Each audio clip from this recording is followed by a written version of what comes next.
22 years after it already happened, and already 20 years old, I can say with confidence that I'm going to give you the right take on 9/11. And there's a lot of things that could get you banned off of YouTube, so I'll leave those off the table. But the point is that we already know who did it. We already know that the Saudis got maligned unfairly. We already know that there was a whole war based off of mostly false pretenses and weapons of mass destruction. And we also know that the Afghanistan war was probably not the best idea, if not already justified in a way. But we got a little bit entangled, and that's fine. Sometimes we'll say one smash, and then you end up marrying the chick. And so in that case, we wanted to destroy the Taliban, and then we ended up in Afghanistan for over 20 years. I mean, but the bottom line is that I'm going to give you a little bit of a summation as to what happened exactly with the 9/11 and what happened there, to the extent to which we can actually apply that to modern day and how we ought to analyze it now that we're a generation removed, so to speak. And so, to get to the brass tacks, looking over and just basically ignoring how it happened and why it did, the point is that the narrative after the attack from people like George W. Bush was that they hate us for our freedom. Why did they hate us for our freedom? That obviously isn't it, because then they would have bombed Belgium, they would have bombed Sweden, Norway. They didn't touch those countries. Why? Because they had nothing to do with the globalist hegemony that the United States had as a world police. And not even that, because a lot of 120 IQ leftists will say, well, that is actually the problem. My high IQ says that it's because of American policy. No, you're missing the point. It's that America had a codependent relationship with Israel, and they had a relationship with Saudi Arabia, and they had a relationship with places like this, Jordan, these sort of countries that the fundamentalists from Saudi Arabia had a problem with, because there's a distinct faction among the Saudi royalty as distinguished from other rich petroleum owning company holdings. These people are juxtaposed to each other, just how the cartels hate each other in Mexico, even though they're both brown and you can't really tell the difference.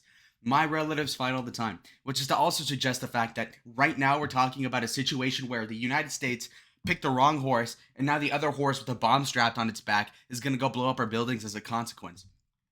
So if you look at the grievances, obviously a lot of people will connect the Mujahideen as a sort of funding apparatus, as they were getting funneled money from the CIA in the 1980s, who the hegemon at the time that was benefiting the most would have been Osama bin Laden. Okay, so Obama's doppelganger, who's Arab, basically he was benefiting from the CIA. And what a lot of people will say about this sort of thing is that that was sort of an impetus, because if you guys recall, the United States swapped sides in different conflicts. So they kind of supported Osama bin Laden selfishly, and they kind of pulled it back in such a way to where he got pissed off.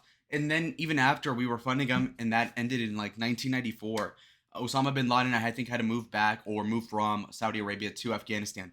Anyway, to get over that, he was planning a sort of terrorist attack for years. In fact, if you recall, there was a terrorist attempt on 1993 in regards to the Twin Towers that didn't really fail. I mean, it killed a lot of people. So I guess I don't know if you call that a W for the Arabs. But anyway, the terrorists tried to blow it up with the truck bomb. That didn't work as well as you would think. And so, with that being said, there was a whole conspiracy. And of course, the FBI, CIA don't really get to the bottom of it. They don't really ascertain Osama bin Laden is the problem that he really was. Even if he was on the top of the world's most wanted, what does that even do for you? Can you name who's the world's most wanted right now? You can't, because that thing has not been relevant since like 2007. So we can throw that away. Anyhow, with respect to how everything was tackled, so of course you have this whole grievances by Saddam, or in more particular Osama, because Osama had been on the receiving end of American foreign policy. A lot of this having to do with how, again, we were doing like pro-Zionist, okay, intervening here, we're funding the Yemenis rebels here, we're antagonizing the Iranians, whatever. And so I guess Osama obviously had a problem with that. And so Osama now wanted to bomb America. And also, and again, the narrative wasn't, oh, we hate America because they have elections or because they let women drive, because obviously the Arabs are not envious of that, of course.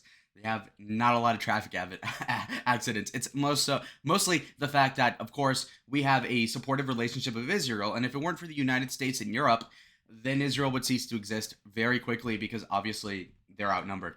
Which is to say that obviously the Arabs had a problem with that. More in particular, the Wahhabists, more in particular, the Shia, and more in particular, again, Osama and his quasi-caliphate he had in Afghanistan that was burgeoning in the early 2000s. Which is to suggest, of course, that the guy had these grievances and he wanted to take it out on America. And of course, coincidentally, there was a whole lot of trainings. We couldn't interdict the planes. Obviously, the OPSEC was horrible back then, 20 years ago.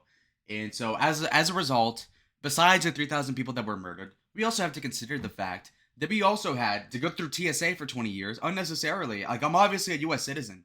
I'm not an Arab terrorist. Now, am I an illegal alien? I guess you could guess that. Sure, that's a reasonable thing to be suspected of. But I mean, I'm not an Arab, right? Anyway, so I'm not this terrorist, folks. And now we have somebody like Osama who has tortured the American public, not by killing 3,000 people, because I never knew any of those people, so I don't viscerally relate to it. But I do relate to the fact that I've spent countless hours in lines at the airport that my ancestors didn't have to, that my dad didn't have to in college, and I really resent that. And again, what we will say about the situation is that now the public is like, never forget 9/11, but they don't remember why it happened. They don't remember who did the attack and who precisely overlooked the facts about the attack. And what I will say is that this is somewhat analogous to Pearl Harbor. Pearl Harbor was not necessarily precipitated by the United States. You know, Roosevelt didn't exactly know that it was going to happen. And even if he did, he didn't exactly plan and seek out for Americans to be killed at the time. But what he did know was that something like that was going to happen, and that he had the right sort of motivations in track for him to understand that the Japanese were in a position to do a sneak attack low blow, such as Pearl Harbor. And so you can understand that the same sort of logic could be ascertained to be laid at the feet of Dick Cheney, who was the vice president, or somebody like George Bush at the time. So frankly, now we can kind of look and understand how exactly people can really understand how George W. Bush was somewhat complicit in this. Because obviously, if he had any sort of knowledge about everything, and again, he was getting briefed by the CIA director David Tennant all the time, every day, that, you know what, Mr. President, we have this person on the top of the list of people that we ought to kill. We have this person that has this grievance against us. And they do nothing proactively to stop terrorism. They didn't stop 9/11. America didn't feel safe in that time because, of course, there was no precautionary measures being taken. And again, when people talk about, like, oh, they hate us because of our freedom, that was a whole tagline for years after. That had nothing to do with it. Weren't they bombing Germany? Weren't they bombing Croatia? And you could even argue, well, the Arabs did bomb Sri Lanka like in 2003, and they bombed Belgium and Brussels. Yeah, but it's not the same thing. Clearly, they could have done way more to kill a bunch of people in London than in New York. Like they could have stepped it up and they didn't. Which is to suggest, obviously, that they didn't have as big of a problem with the EU, who is very free, is very white, is very Christian. They didn't have a problem with that. They had a problem with the United States because they were propping up the state of Israel. Which, again, so for the sake of their benefit, and I guess what the U.S. diplomats at the time thought was their own benefit, would do things that would benefit, Israel and the United States. Now, in a lot of cases, that was in a detriment to the Arabs. Obviously, they hated that, and they were pocket watching. They were meat watching. Which is to also point out the fact that Osama had these grievances, and those had nothing to do with our freedoms. It had to do with foreign policy. Of course, the neocons and the establishmentarians, including the Democrats, of course, they did nothing better to fix this. People like John Kerry did in Red Pill, the youth that were voting for him, on the fact that we had these sort of like foreign interests that were really getting us complicit in a lot of things that the American public didn't know about, which is why the Arabs were so mad at us. And I say Arabs as a catch-all for Saddam and for ISIS and for the Al Qaeda and the Taliban.